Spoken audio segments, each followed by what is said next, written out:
and particularly the folks from Alaska. Much appreciated. Your presence is very important as we move these pieces of legislation from Congress today and tomorrow. This is an important week for Congress and for the committee, the Natural Resources Committee that worked on this legislation. And it's an important week for natural resources in general. Because I think one thing we're striking back this week to Trump administration and their philosophy of drill everywhere, every time, with no exceptions. And that agenda and the onslaught on our nation's natural resources and unique legacy is something that we're striking back at today with these three pieces of very, very important and vital legislation. We've listened to the voices of the American people. The majority wants special places put aside. The majority support the legislation that's before Congress today. And we've heard from the voices of the Gwich'in people who have time and time again for more than a decade have been coming to Congress with their message about the place is unique and special, but yes, indeed, is sacred as well. And then tomorrow, we're going to vote to protect that Arctic Refuge, to reverse the gross injustice that was forced down the throat of the American people by the Republican Congress 2 years ago and by this administration. The Arctic Refuge is vital, and as I said before, indeed sacred. Nothing, I think, nothing would make this whole point about this administration clearer than the recent news that Assistant Secretary Joe Baelish is now working at an oil company with existing leases near the refuge.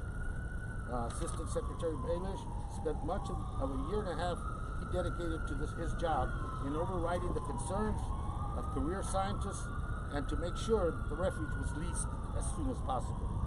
Now he's working for a company that is poised to bid for those leases.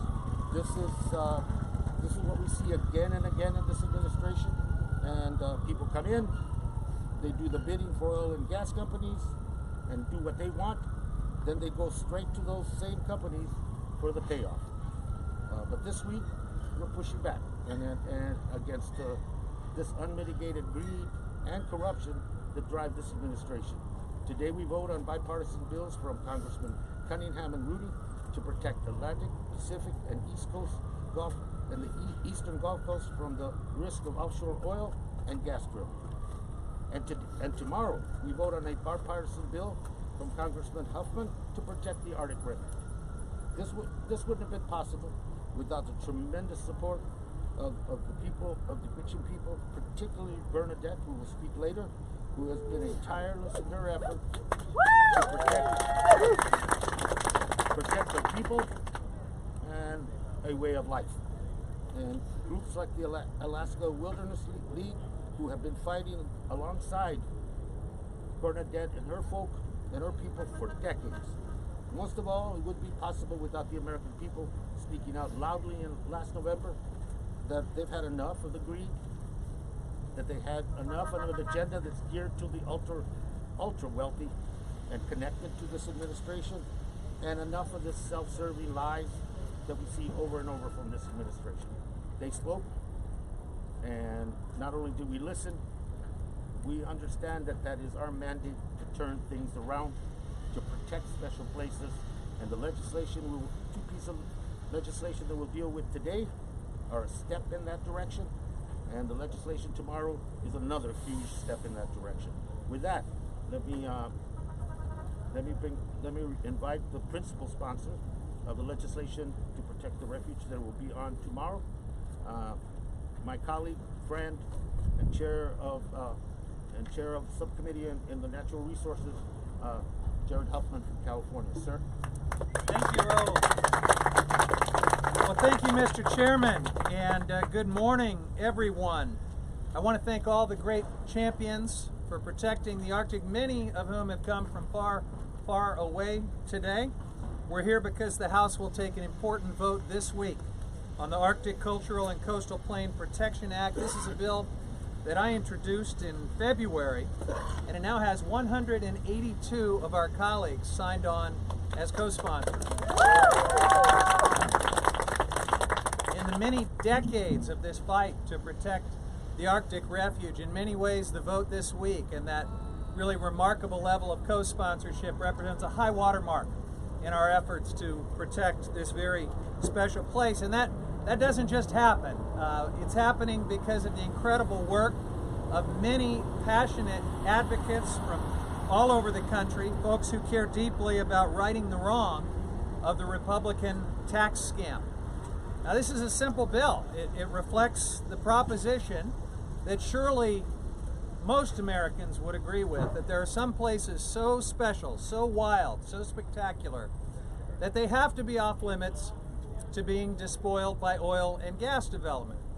If you believe that, then surely that proposition has to apply to the Arctic Refuge. This is an amazing, iconic place. It's an annual haven for over 200 species of migratory birds, other keystone species like the porcupine caribou herd, and of course it is the place that the Gwich'in people have depended on for their very existence since time immemorial. But the coastal plain is under a very real threat today, because on a party line vote in 2017, and on the basis of a laughable revenue projection, the Republican Congress, our predecessors in this Congress, invited the oil and gas industry to set up shop and start drilling in the Arctic Refuge. And thanks to that drilling mandate slipped into their 2017 tax scam, the Trump administration is now recklessly rushing to ruin the Arctic Refuge with oil rigs. Americans don't want this to happen. I think it's important to underscore that. Overwhelmingly, Americans do not want this to happen.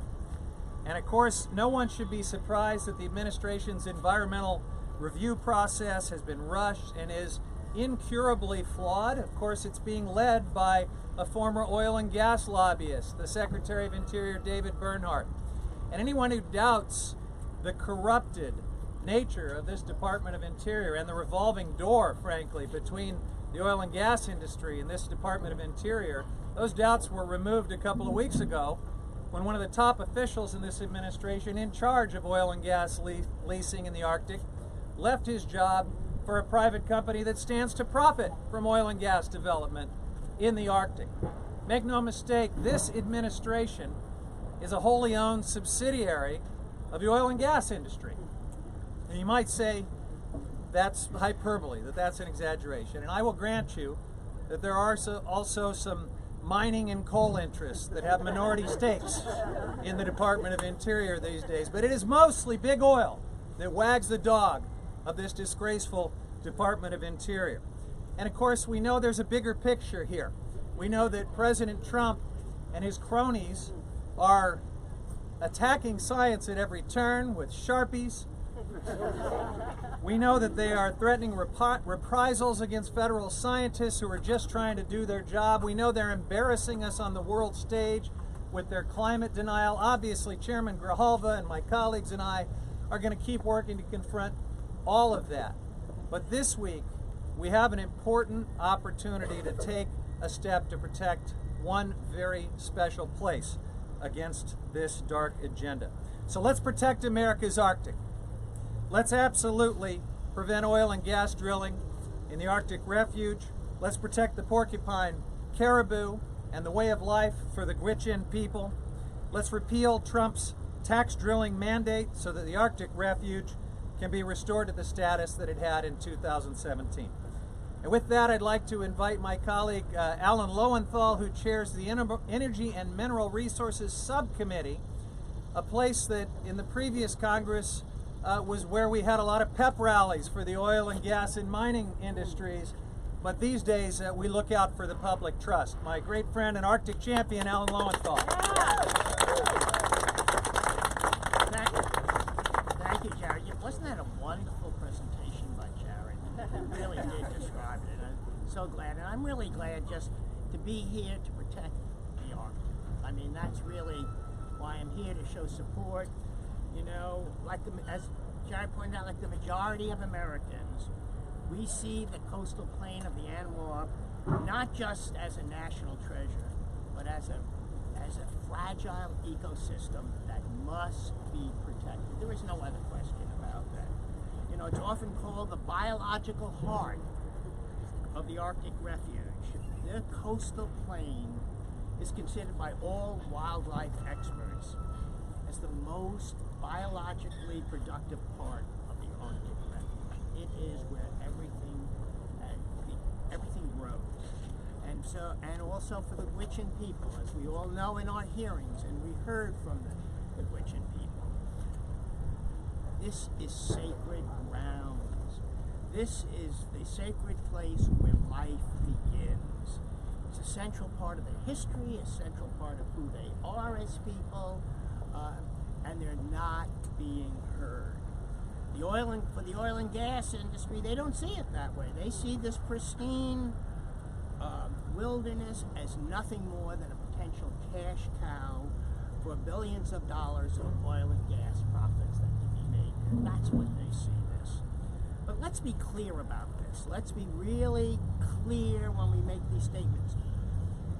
Any oil and gas development, particularly on the tundra of the Arctic, any oil and gas development is irreversible. That's it. We move forward. This is irreversible. We have seen from the development that occurred just to the west of where we're talking about, on the coastal plain, just to the west, when there was oil and gas development that occurred, and the scars today are still so prevalent in that area. We are going to scar and forever have take away the vitality and the ecosystem of the Arctic, just when we need to be protecting our ecosystems more than ever before. So I just want to say, despite this, the GOP, knowing that the critical importance of it, knowing that it really doesn't make any difference in terms of our oil independence or energy independence, that actually it's moving in the wrong direction, and we are now the major oil exporter throughout the world. We don't need to destroy the environment.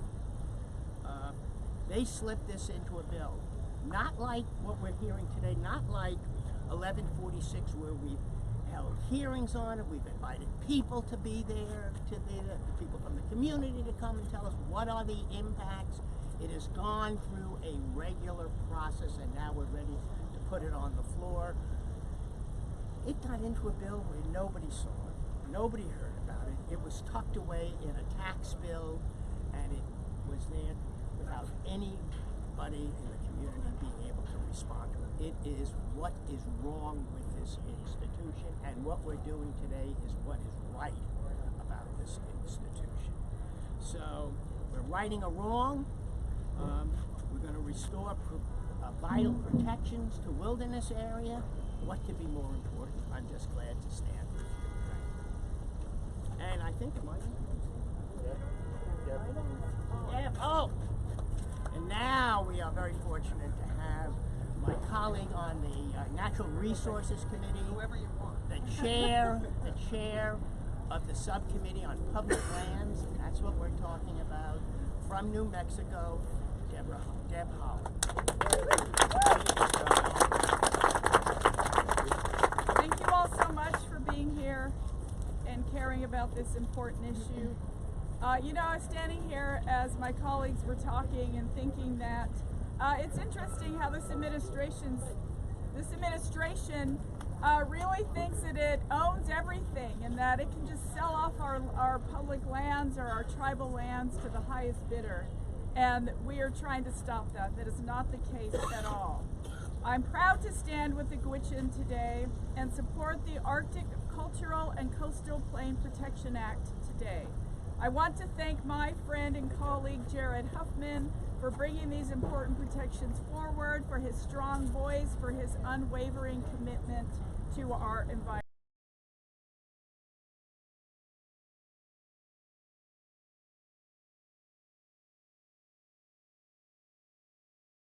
The Gwich'in tribe and the Gwich'in people, and has for centuries.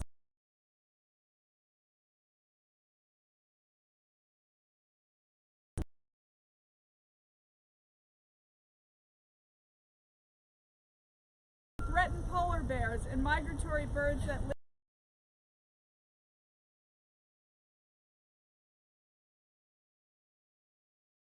in crisis. Last Congress, the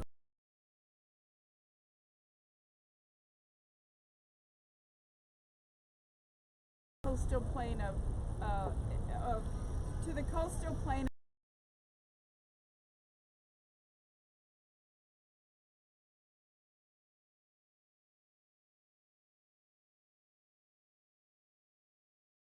Now the Trump administration is rushing to approve this program without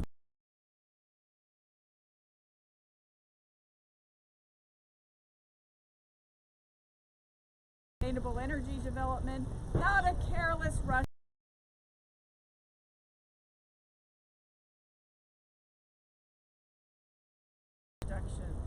Once you start drilling, nothing will ever be the same. Tribal nations and our environment have historically been the collateral damage of our nation's addiction to extractive industry. Now, to pass this bill to ensure that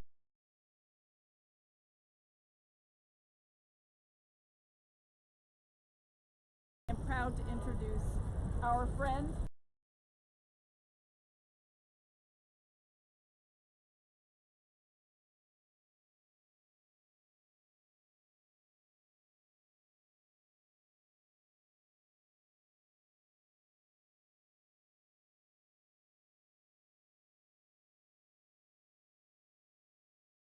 whose lands we are now standing on.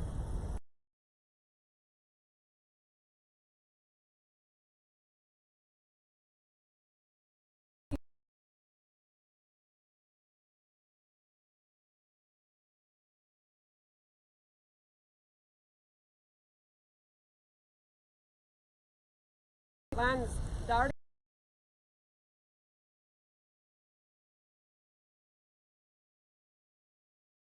and our homelands being traded for greed.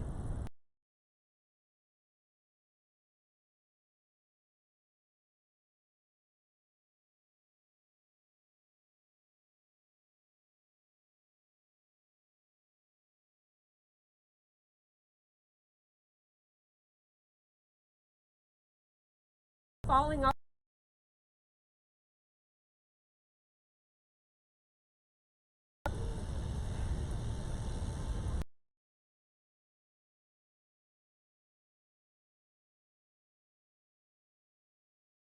Here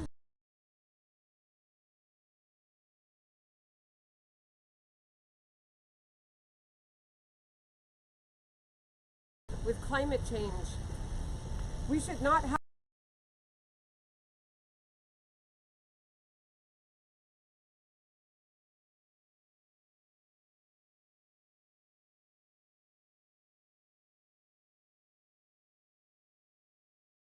Masicho.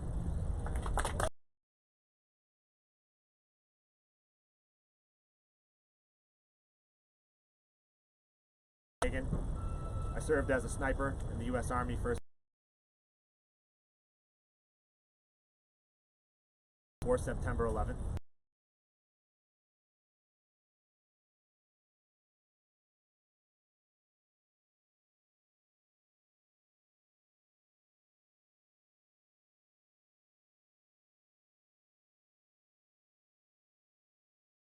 Weighed upon by the burden of more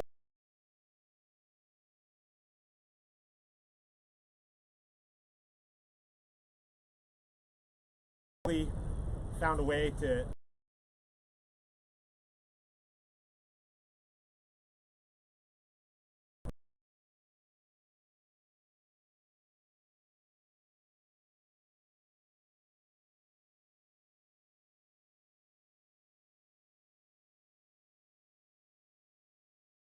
back during that time when I was in Iraq.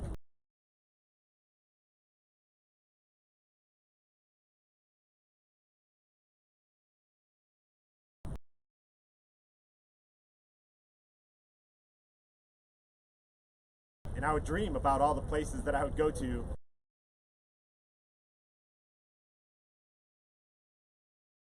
Many of them that I've never seen.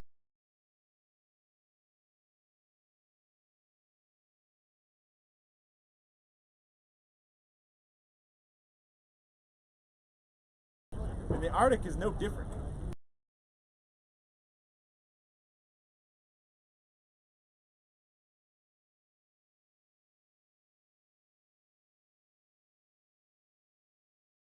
Now, and I've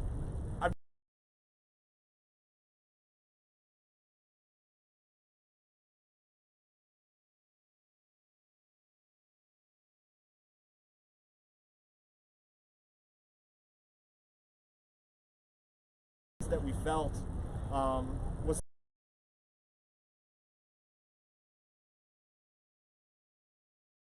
something like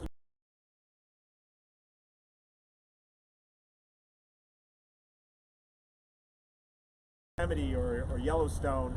I knew that those understand that how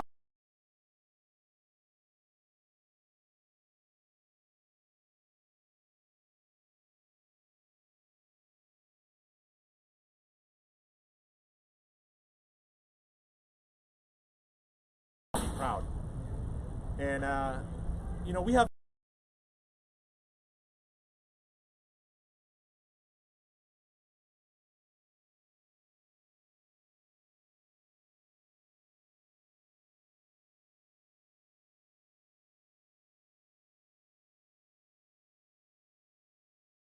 I think it's important to protect this area.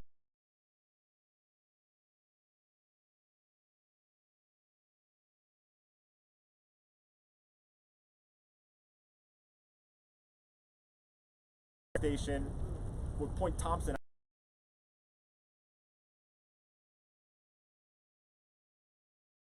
Good in the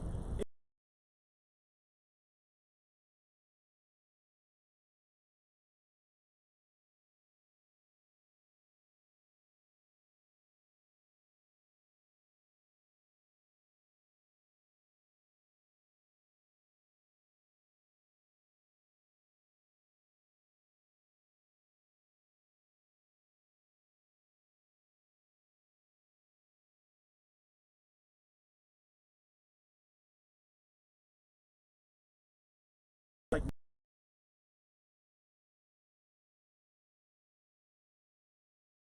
experiencing war abroad. We support HR.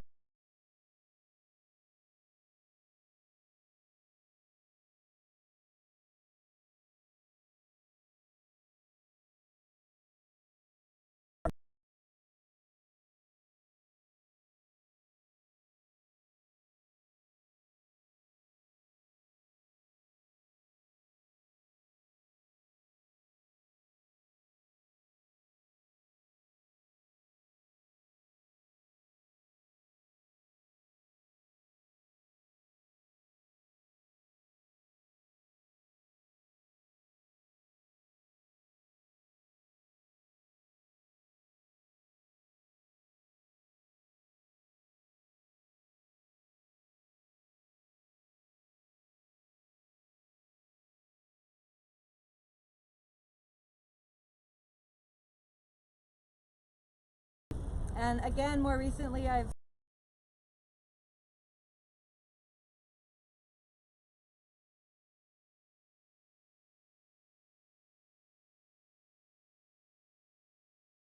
to compare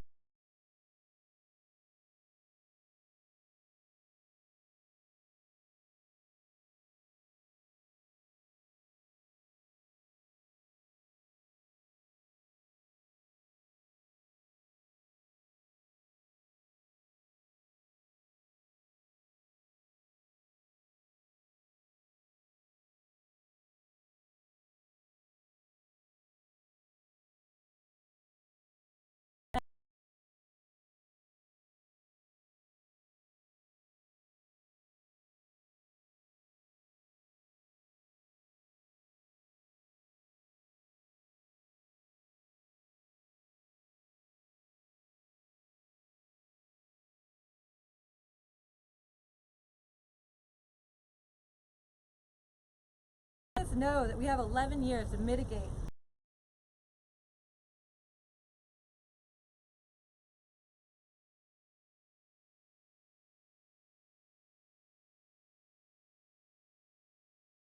worst impacts of the climate crisis.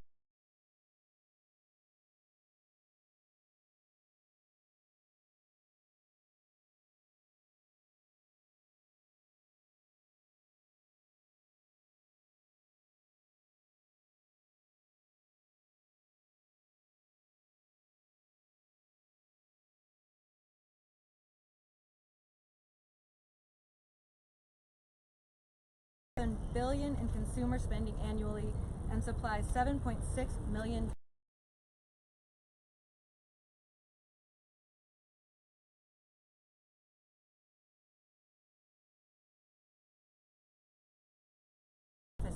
it's unique. There's no other place like this on the planet, and we have it here in the United States.